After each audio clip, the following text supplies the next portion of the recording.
Hey crafty people! Welcome back to my channel, and in case you're new here, I'm Sarah, also known as Craft Nerd because I'm a nerd who loves to craft. I do paper crafting, card making, junk journaling, and mixed media art. Let's get crafting!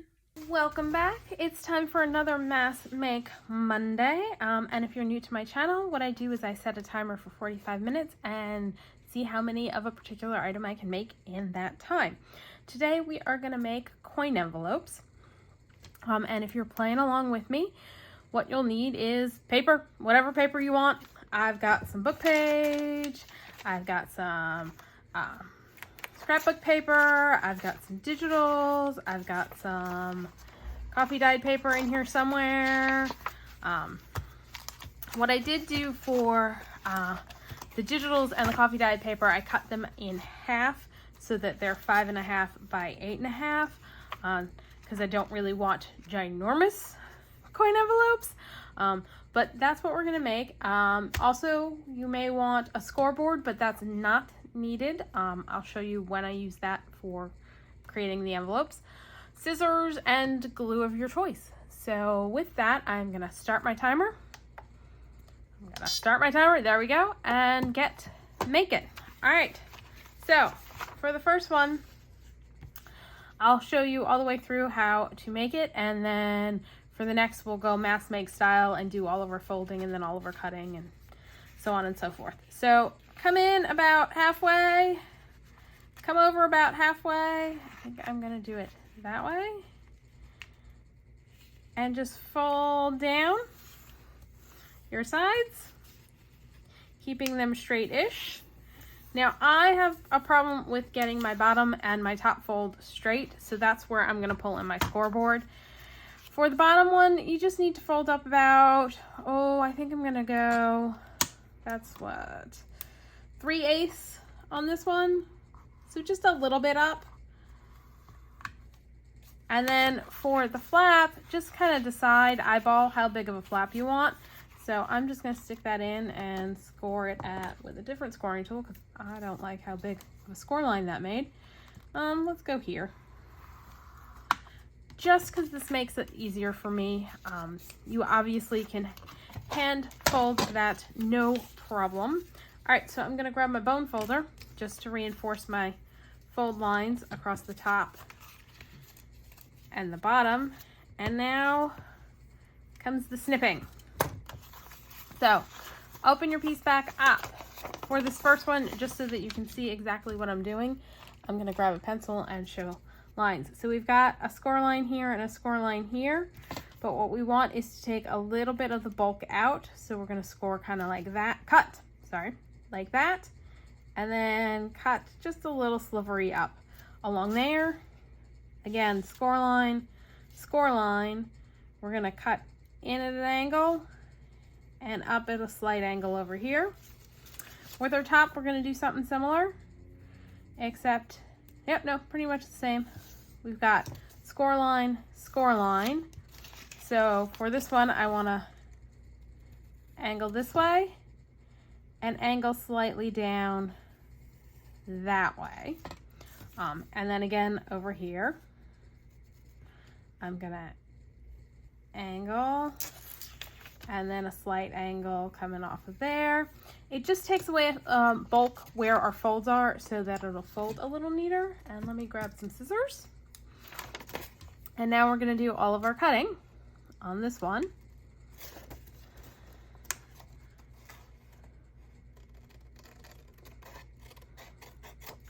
Because see, if I had cut straight across the fold, when I went to fold this up, I'd meet some resistance along the fold line there.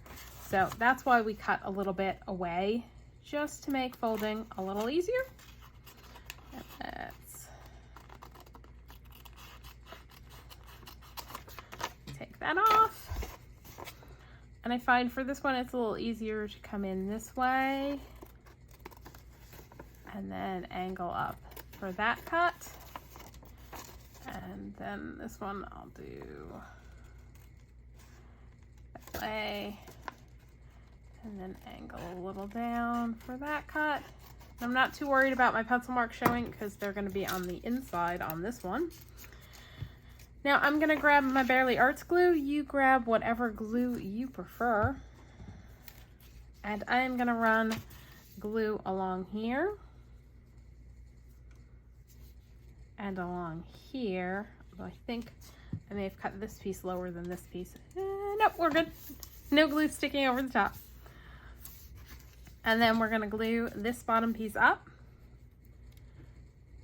Now you can add a policy closure to these, which would involve 2 circles and some twine wrapping around. I don't think I'm gonna add those to any of these, but maybe when we get to the end, I might do that for some of them. So there's our little coin envelope. So you can put goodies inside and stick it in a pocket or attach it on a page, whatever you wanna do. So set that one aside, and we're gonna just repeat that process for all of the pieces.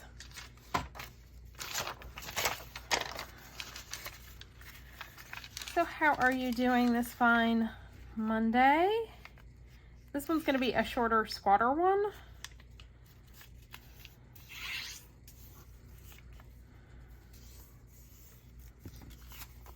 And I think, because this is kind of a rough edge, that's gonna be my bottom edge. Oh wait, I was gonna do all of the folding, then all of the scoring. Let's do that. Let's do all of our folding and then all of our scoring. So I am still without a vehicle.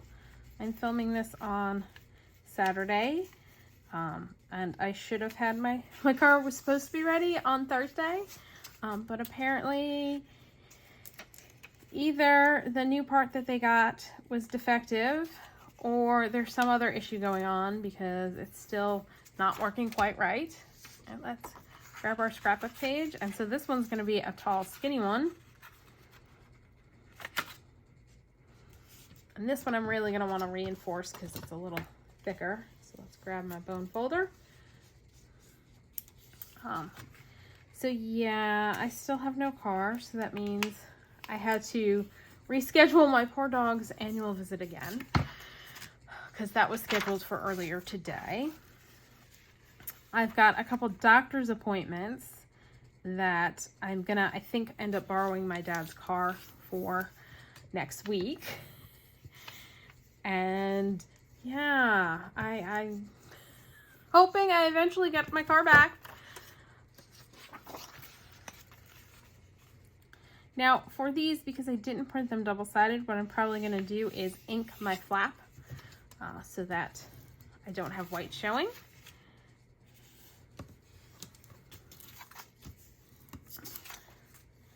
And I've got a bunch of these because my printer decided it did not like printing this page yesterday. And so tried printing it about 4 or 5 times, leaving, you know, partial pages printed. So I was like, you know what? I can just trim it down and make coin envelopes, whatever size. The excess left, like this one, you can kind of see where it fades out over here. Yeah, that's where it stopped printing. So I kind of just trimmed these pieces to wherever that was. So yeah, there's that going on. And then Thursday, I had to have my dad drive me to the vet for an emergency-ish visit for my dog Powell.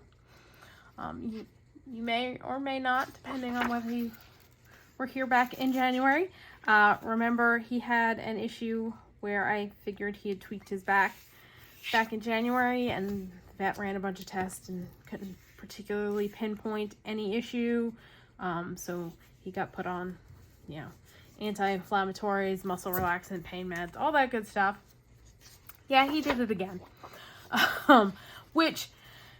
So my other dog, Bert, woke us up at about 4 in the morning on Thursday. And they went outside, and he was being a little weird when they came back in. He didn't jump up into bed. I had to help him up into bed, but didn't think too much of it.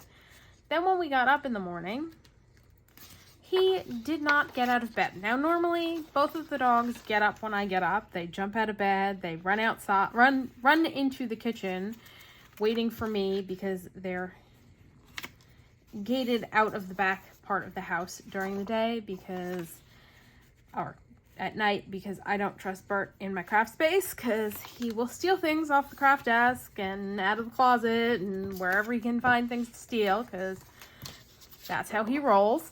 So they run to the gate to wait for me to come and let them out so they can go outside first thing in the morning. And, you know, my dog Powell tends to run outside, do his business, then come back inside. Now this one, because it was directional, I ended up cutting it on the 8.5 sides, so they're 4 1/4 wide. So these are going to be squat coin envelopes. So Thursday morning, he did not get up out of bed. In fact, he did not get out from under the covers. I go back in to check on him, and he's just laying there on his side. He was under the covers. I took the covers off, not moving. So I left him for a little while and went to start, you know, getting my breakfast together. I came back, and he's still just laying there on his side. So I decided to check and see if he'll eat a tea, which means a T-R-E-A-T, because we don't say that word out loud in my household, because then the doggies think they're getting one. Brought one over to him, and he like sniffed it and didn't take it, and I was like, okay, I have beagles. If a beagle doesn't want to eat, there's something wrong with your beagle. Like that, there's no ifs, ands, or buts about it. There is something wrong with your beagle. So I immediately called the vet, get an appointment for 10 a.m. Actually, I called my father to make sure I could get him to take me since I don't have a vehicle. Then called my vet, got an appointment. We brought him in, vet examined him. There was definitely a spot on his back he did not like having pressed on.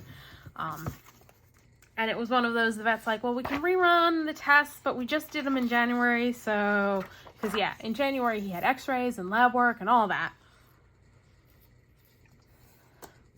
So we decided to hold off on doing the testing, especially because he's due soon for his annual vet visit where he'll get lab work done.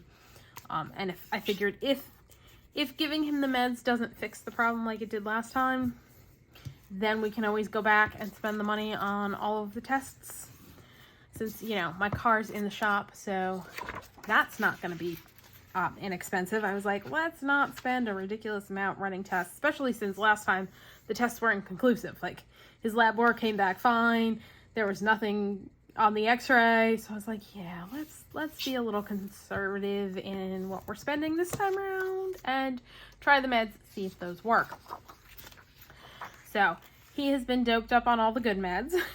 He's on an anti-inflammatory, a pain med, muscle relaxant, and something to keep him calm so that he's not jumping around like a lunatic, aggravating his injury. So he is passed out on the couch and has been kind of in a dopey state of passed outness since Thursday. But I figure I'll go through the weekend, and then come Monday I'll probably wean him off, giving him the meds that kind of keep him calm, because I want to see how he's doing, because the calming medication just leaves him knocked out. So yeah, this time around I am doing some that are Christmas themed, because Christmas in July is coming up, and I really do want to get some Christmas journals finished this time around. Since I didn't get I started a whole bunch of Christmas journaling stuff last year and didn't get a single one finished. So this year I'd like to at least get one done, if not a few more, since I keep buying Christmas kits because it's my favorite holiday. I just love Christmas, and I love like decorating for Christmas and all the pretty Christmas stuff. So we're going to start mixing into our mass makes some Christmassy stuff. And this one's kind of Halloween-y, and that's because I had lunch last week with my friend from grad school, and she's involved with, locally, they put on a, one of the towns nearby has a like Halloween event in October, and she is convincing me to do a vendor table at the event. So I need to make sure I've got some Halloween-y themed stuff for it.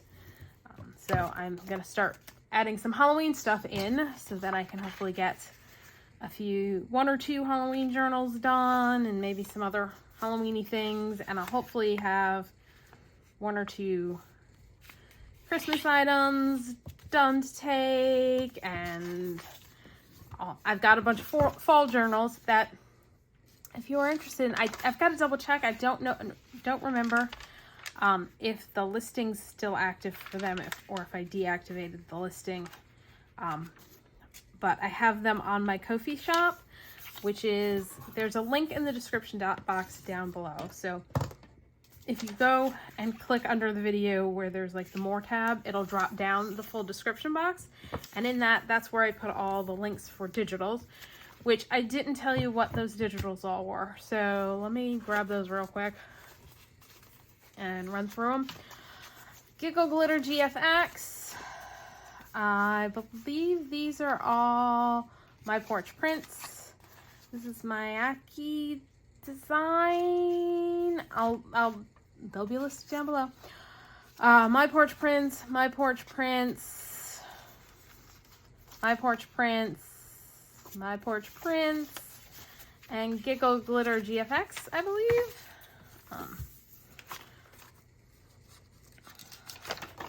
So I definitely want to try and get a jump on getting some stuff done, because if I wait until the last minute, chaos will ensue and I will be a wreck trying to get things ready to take to the event. So from now on, I will be mixing in Christmas and Halloween bits and bobs for our mass makes. And I've got a few more papers that we're going to fold, and then we'll start doing the scoring of the bottoms and the tops, and then all of our cutting. And these are papers I tea dyed actually. And I believe this is with the Lipton Blueberry Tea, is how I got this color. The pink ones, I think, were just done using pink powdered pigments in water. And then this is like a pinky colored paper that I dyed with coffee. And I will leave a link down below to I've got 2 videos on coffee dyeing. So I'll leave those linked down below in case you're interested in how I do my coffee dyeing, which I think I do my coffee dyeing different from like everyone else out there that I've seen videos on coffee dyeing. Because what I do is I set up out on my screen and porch.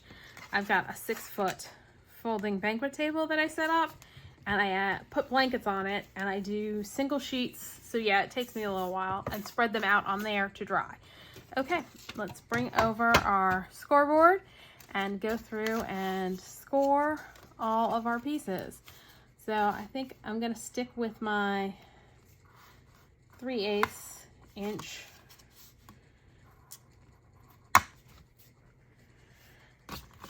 And then, you know what?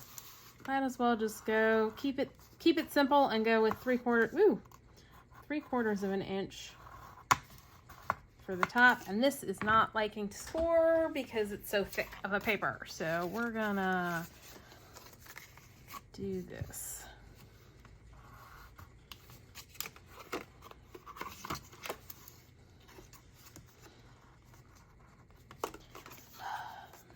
See if I can figure out a 3/8 of an inch score line over here. Nope. Let's see. No, because it does not. This is annoying. Because it's too long of a piece to do it this way.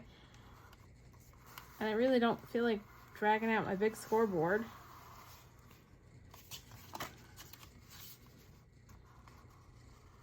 Alright, that'll have to do.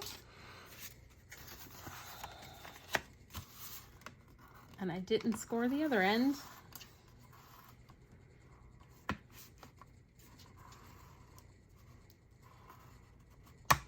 Yeah, there's something about this scoreboard. I don't know. I don't love it, which is why I don't tend to use it all that often. Because I just struggle with staying in the grooves on this one. Like, it just goes all kinds of cockeyed when I try and score things on it. But I figured it's small enough I can pull it out and do it like on the table on my craft desk, and you can see what I'm doing.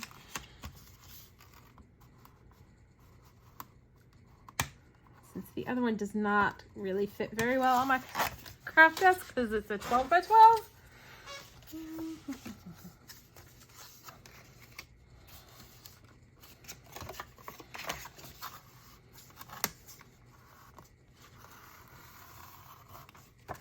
And again, you don't have to use a scoring tool, although especially for these ones that I'm doing that are the coffee dyed paper, it's a lot easier to fold if you pre-score your folds than if you just try and fold it by hand.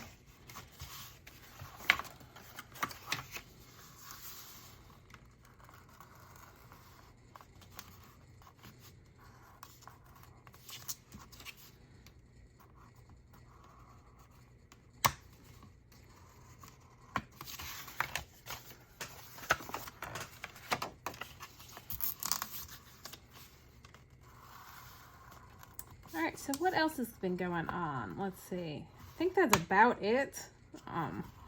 Puppy drama, car drama.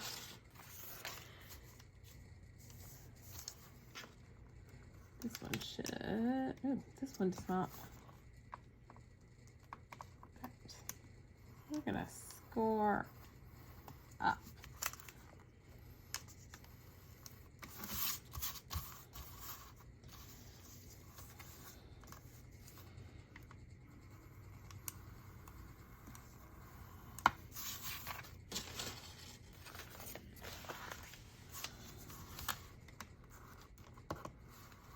So yeah, the thinner papers, it's a lot easier to score through multiple layers on.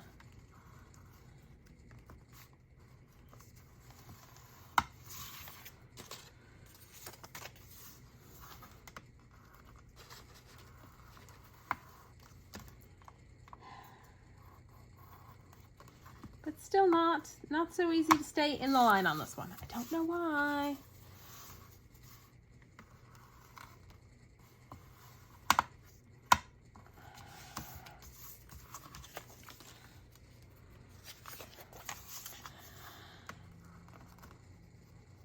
So yeah, that's about all that's going on, I think, with me. Let's see.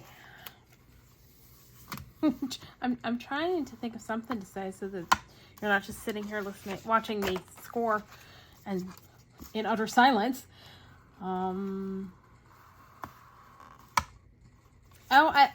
been, crafting. It's Saturday. This one I think I'm gonna make it a little shorter. No, that's no good.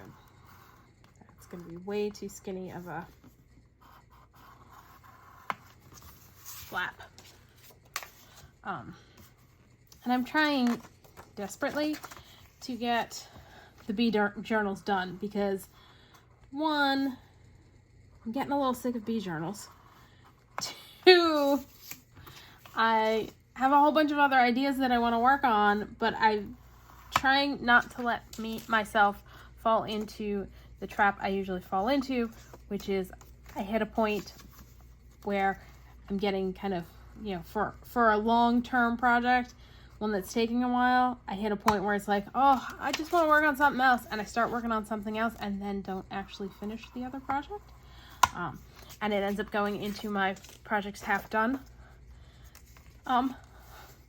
pile, and I don't want the bee journals to become that. But they were not cooperating with me this weekend. So first issue was I wanted to finally get the journal covers all finished for the journals so I could sew in signatures. And For the ones I made out of Amazon mailers, I somehow, I don't know, I have a vague recollection of the mailers not being quite tall enough to be the 9 inch height that I normally do for a journal cover, because I do US letter size papers folded in half so that they're 8.5 by 5.5. Like that's the size of the signatures roughly. So I like to do a 9 by 6 journal cover. Yeah, these were not 9 by 6. Well, actually, let's go back even further. I started stitching one of them together and I could not get those stitches to look neat and tidy. In fact, at one point I pulled all the stitches out. I had done like a side and a half of the journal and restarted. Yeah, it was not pretty. It was not cooperating. I don't know what, like it was not lining up right. It was not a happy journal cover. So I decided to embrace the messy and did kind of like a drunk bee pattern on the front where I just stitched with my sewing machine lines that looked like, you know, the path of a bee, but it would have been a very drunk bee, the paths this bee was taking. So I did that and got it all done and was ready to sew in a signature, and went to sew in the signature and realized it's too short. The signature is going to be like practically sticking out the bottom. I was like, are you kidding me? And then the other 2 covers that I did were a little bit better, but not great. All right, we need to speed our butts up if we're gonna get to assembling any of these. Getting to the point where I'm like, I think I just need to quit scoring and start folding. And if you're not new to my channel, you know this happens all the time for me on Mass Make Mondays. That 45 minutes goes by way faster than you'd think. So yeah, I ran into problems. I don't know what the heck I'm going to do about the one that's just absolutely not doable. I may, as much as I don't want to do any more bee journals, I may do another one because a couple of the digital kits I have aren't sized to be like a full US letter size page. So if I did that and then cut down any letter size pages, like coffee dye pages I put in there, I could put together a signature that would work in them. All right, let's do these guys since they're the slightly different ones.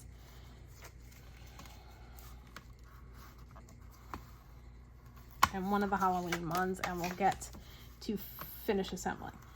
So yeah, I haven't decided yet what I'm gonna do about that kerfuffle, but I was none too pleased when I realized the fact that, excuse me, there was no way on earth I was going to be able to put the signatures I had. And now normally you could just go in and like shorten the pages, except if you've watched any of my videos, you know I've done some like fancy page inserts that can't be trimmed down easily. So I was like, that's just not, it's not gonna work. So yeah, I ended up setting that journal cover aside. And then earlier today, I was working on the stained glass bee journal cover that I did, and I have that video. I'll leave a link to that down below. And I was filming the process of putting the signatures into that one. And that will be a video coming up. I'm not sure exactly when it's going to air, but that will be an upcoming video, so stay tuned for that. But all right, let's stop scoring and start assembling. So fold down and reinforce our fold lines so we know where to cut. Fold up.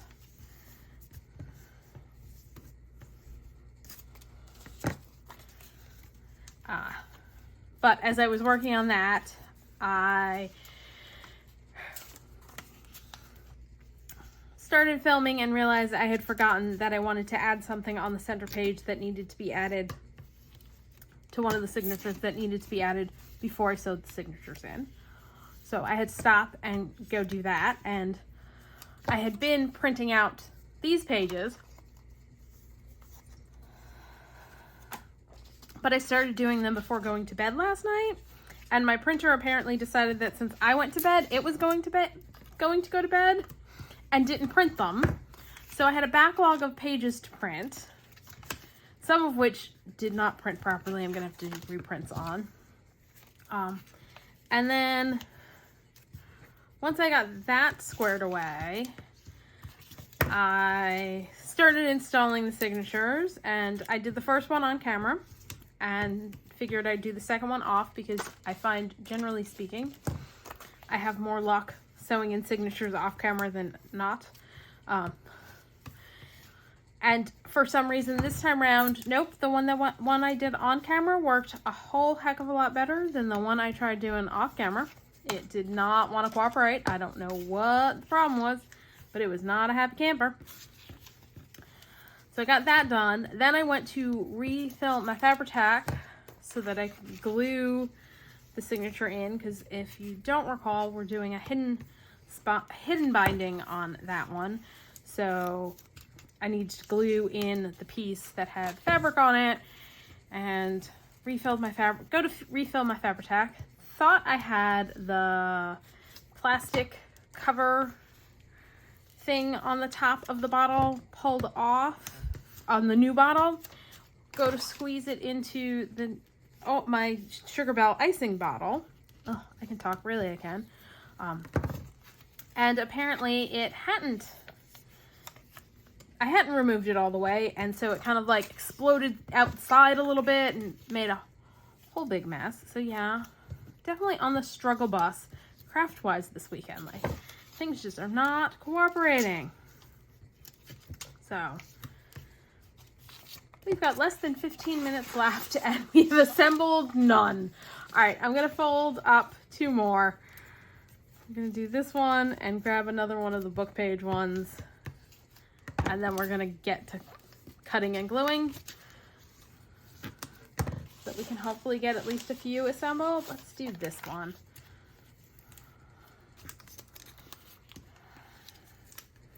All right, so I'm gonna pull out my scissors, which are buried under papers on my desk. All right, and to try and get at least a couple actually fully assembled. I get overly ambitious for Mass Make Monday, and you'd think, since this is number, I think 17, I would have learned by now and stopped doing that. No, I always have this strange delusion thinking I'm gonna actually get more done than I could possibly get done every single time. So, yeah.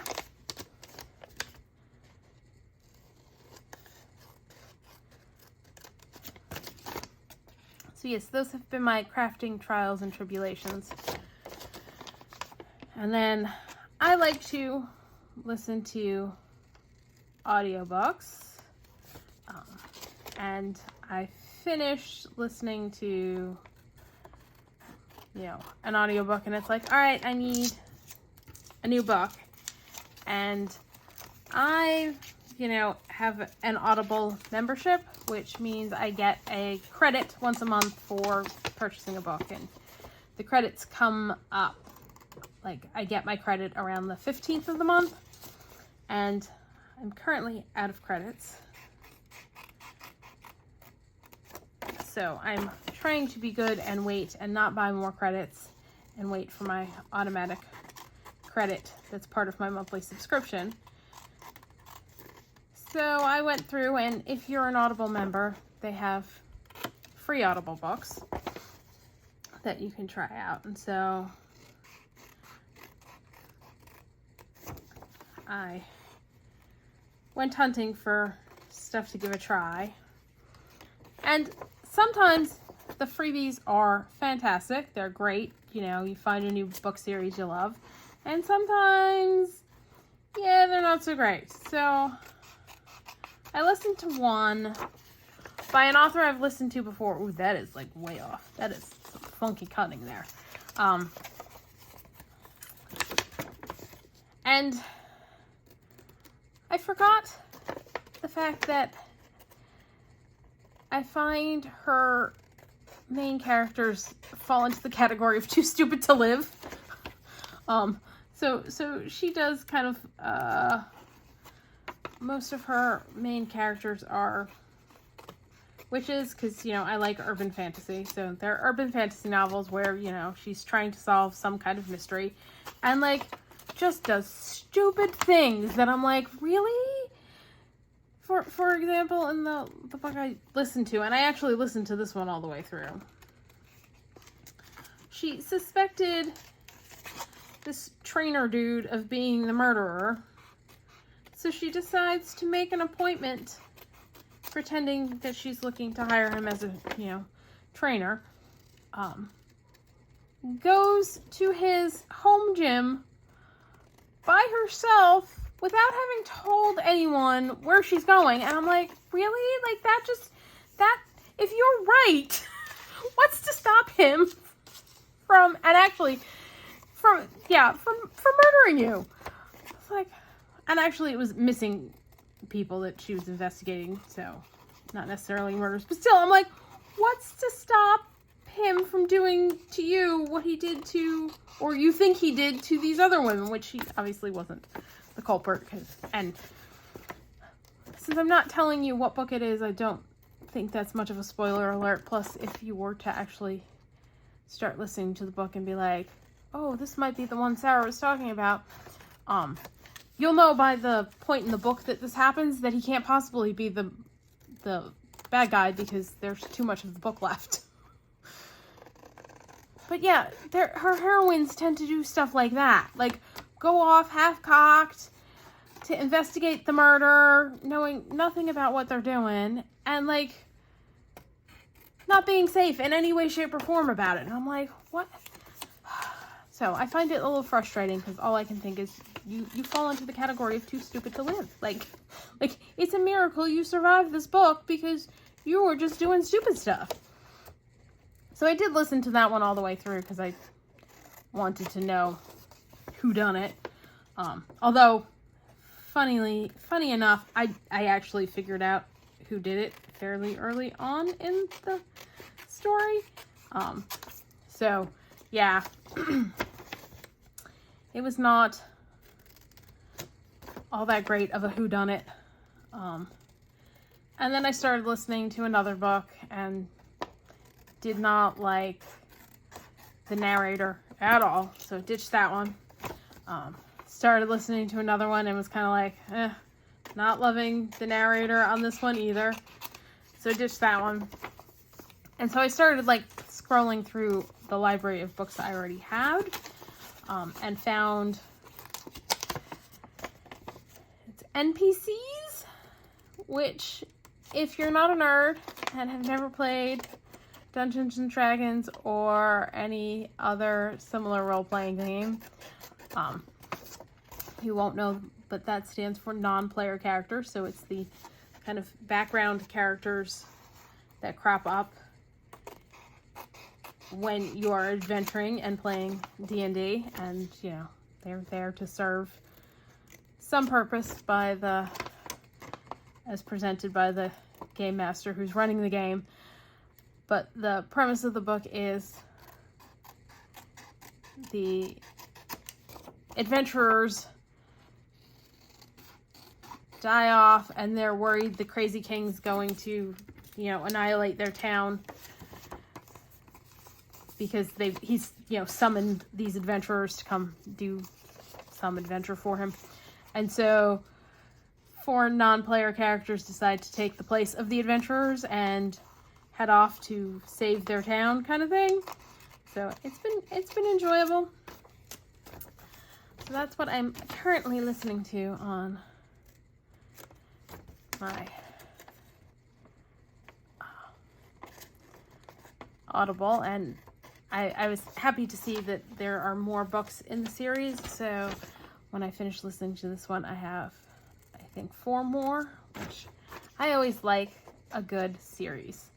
I enjoy getting, If a book series is good, I enjoy getting to spend more time with the characters than encompassed in one book. And it's definitely a fantasy / urban fantasy kind of genre kind of thing. All right, let's set the rest of these guys aside and do some gluing, because we've got a little over 5 minutes left and we have glued nothing. Well, we glued the first one. So again, I'm going to glue along this edge and then this edge. So yeah, my fantasy loving nerdy soul enjoys a book with a good, enjoys a multi-book series as opposed to one-offs. I tend to be a little disappointed with one-offs because I always want to get to spend more time with the characters. All right, that one's done. These guys need inking, so let me grab a piece of paper out and my ink pad. And I'm grabbing Fossilized Amber and a brush, and we will ink the top of this real quick. So yes, I was happy to see that it was a series and that they're either available free on Audible, or this is the book that my ex-husband presumably purchased, because I did not, because I've never listened to it before, and if I had purchased it, I would have listened to it. I would have already have listened to it by now. So I don't know if he bought the whole series and so that's why they're all in there, or if they're free so they're available to me because I have my Audible subscription. But I'm very happy that I've got a whole bunch of books I can listen to that I don't have to buy. And I can listen away. Because yeah, if I'm crafting and not filming, I've got an audiobook going. If I'm cleaning, I've got an audiobook going. If I'm puttering around the house in some way, shape, or form, I've got an audiobook going. It's pretty much only when I'm watching TV or filming that I don't have an audiobook going. Although mornings I do listen to NPR to get my news. So I will listen to NPR, but otherwise I'm listening to audiobooks because I really enjoy audiobooks.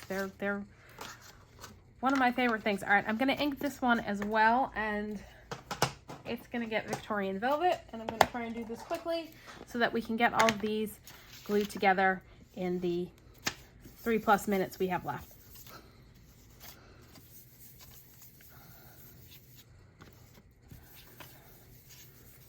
We're going to glue quickly and have gotten not nearly as many done as we planned on. And, if you're returning to my channel, you're not shocked by this at all. If you're new to my channel, yeah, this is how my Mass Mondays tend to go. I try and make too much and then get only a couple done, and I rarely decorate any of them. I keep meaning to, and then I forget to stop in time to leave time for decorating. So that one's glued.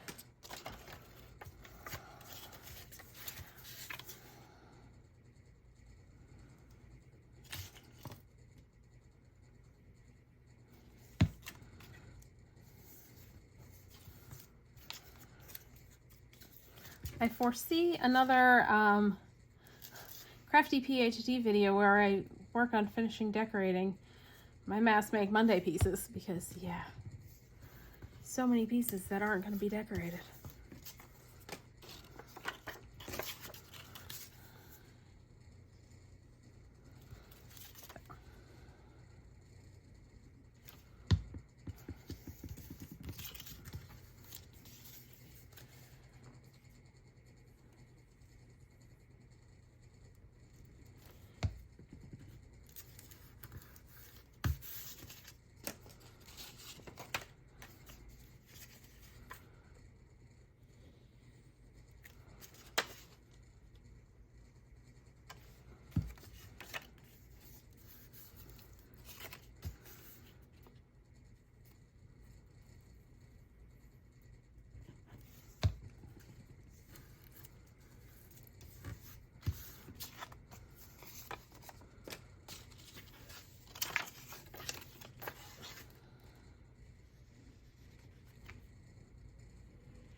think I may go a little bit over time so that I can actually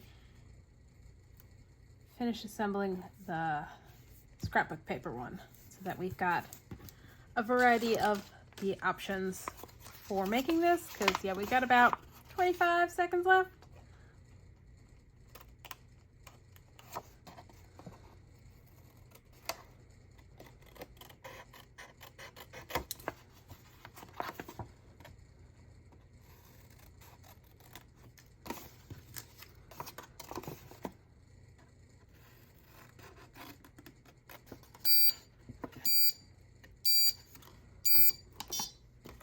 There's our timer.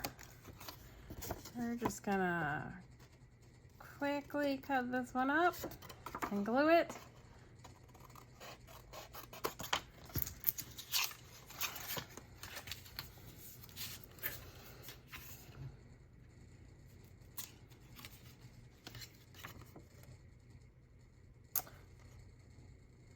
Okay. I was just trying to see if I did this so that it was completely upside down, and no, it's not. The bees kind of are going every which way, so it's not an issue.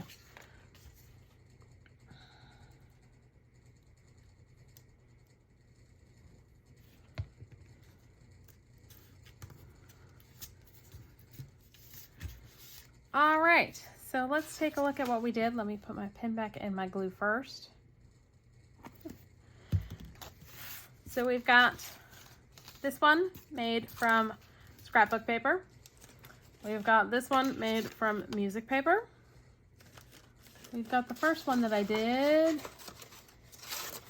made out of dyed book page. We've got a bunch of digital ones.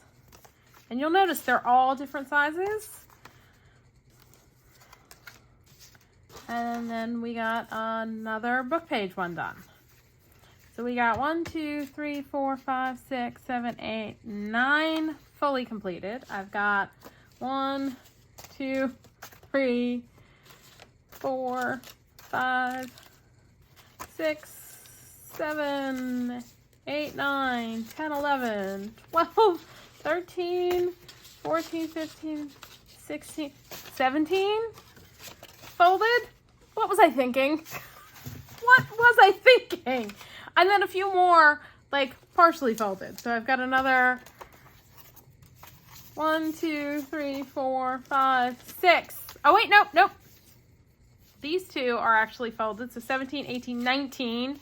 And then 4 more half folded. What was I thinking? But I don't know why I seem to think I'm going to get that much done when it never happens. Never. So that's all for today. If you enjoyed this video, please do all the things that lets YouTube know you enjoyed the video. Like, subscribe, hit the notification bell, leave me a comment down below. Thanks for joining me, and happy crafting!